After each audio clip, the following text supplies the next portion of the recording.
పత్తి నెయ్యి ఉదంతం విచిత్రమైనటువంటి మలుపులు తిరుగుతోంది. వాస్తవంగా ఆవు నెయ్యిలో కేవలం డాల్డా కలపగలుగుతారు తప్పించి మిగతా అదేమీ కలపలేరు. అది కలిపిన వెంటనే పసిగట్టగలిగినటువంటి నైపుణ్యం తిరుమల తిరుపతి దేవస్థానం లడ్డూ తయారీ విభాగానికి ఉంది. కాబట్టి అట్లాంటి వాటిని వెనక్కి తిప్పి పంపించినాయి. చంద్రబాబు టైంలోనూ ఉన్నాయి, జగన్ టైంలోనూ ఉన్నాయి, అవన్నీ ఉన్నాయి. కానీ దాంట్లో పంది కొవ్వు కలిపారు, ఆవు కొవ్వు కలిపారు అన్నటువంటిదే కదా అప్పుడు ఆరోపణ. దాని మీదనే కదా పెద్ద ఎత్తున చర్చ. అనేక మంది బ్రాహ్మణులు కానీ ఎవరైతే వైదిక సూత్రాలు పాటించే వాళ్ళు ప్రాయశ్చిత్త మంత్రాలు కూడా చదువుకుని తీవ్రంగా దూషించినటువంటి పరిస్థితి ఆ రోజు జరిగింది. జగన్ టైంలో చేసున్నారు అన్నటువంటి చెప్పడం వల్ల. బట్ అప్పుడే సుప్రీంకోర్టు ఇన్వాల్వ్ అయ్యి దాన్ని రాజకీయంగా వాడుకునే అంశంగా కాకుండా చట్టబద్ధంగా విచారించడానికి అడుగు ముందుకు వేసింది. అప్పటికే సుప్రీంకోర్టే ఘాటైన వ్యాఖ్యలు చేసింది. మీరు అంతకుముందు లడ్డూలు మీరు ఏమైనా వెరిఫై చేశారా? చేయకుండా లడ్డూల్లో ఈ కలిపేశారని ఎట్లా చెప్తారు? సెంటిమెంట్స్తో ఎట్లా ఆడుకుంటారని ప్రశ్నించింది. దాంతోపాటు సిబిఐ దర్యాప్తు, అలాగే దాంట్లో విచారణ చేస్తున్న సందర్భంలో ఇప్పుడు సిబిఐ ఏం చెప్తుంది?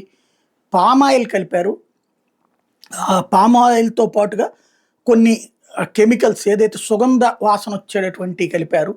ఇది ఒక్క తిరుమలదే కాదు, దాదాపుగా రాష్ట్రంలోని 6 ఆలయాలలో ఇదే బోలేబాబా ఆశ్రమం వాళ్ళే సప్లై చేశారు. వాళ్ళు వివిధ సంస్థల నుంచి తీసుకుని సప్లై చేశారు అన్నటువంటి పాయింట్ని మెన్షన్ చేసుకొచ్చారనమాట. పామ్ ఆయిల్ని కలిపారు అన్నటువంటి. ఏది కలిపినా తప్పే, అదైనా క్రైమే, నో డౌట్ ఎట్ ఆల్. కానీ హర్ట్ అయిపోయినటువంటి కాన్సెప్ట్ అయితే ఇది.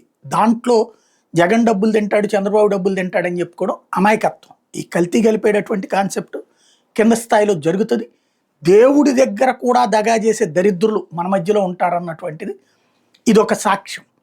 అందులో మళ్ళీ బాబాల పేరుతో ఆశ్రమం పెట్టుకుని ఇలాంటి నీచ పని చేస్తున్నారు అన్నటువంటిది ఇప్పుడు ఇది ఒక ఆస్పెక్ట్. బట్ ఇందులో ఒక సంతృప్తికరమైన సంతోషకరమైన వార్త ఏంటంటే అవి రెండూ కాదు, పంది కొవ్వులును ఆవు కొవ్వులు కాదు, పామాయిల్ అన్నటువంటి. ఇది కూడా వాళ్ళని దగ్గర ఇంట్రాగేట్ చేసినప్పుడు తెలిసి, వీళ్ళు స్వాధీనం చేసుకున్నప్పుడు తెలిసినటువంటి ఇష్యూస్ కాదు. మిగతాది ఫర్దర్ దర్యాప్తు తెలుస్తుంది. ఎందుకు ఇది బయటకు వచ్చిందయ్యా అంటే అందులో నిందితులు 4 నెలల నుంచి జైల్లో ఉన్నారు. వాళ్ళకి బెయిల్ కావాలని అడిగిన సందర్భంలో లేదు, మా ప్రాథమిక విచారణలో ఇలా పామాయిల్ కలిసిందని తెలిసింది, అది విచారిస్తున్నామని చెప్పడం వల్ల బయటకు వచ్చినటువంటి విషయం. బట్ అప్పుడు అంత హడావిడి చేసిన వాళ్ళు ఇప్పుడు ఈ వార్తను లోపలికి తోశారు.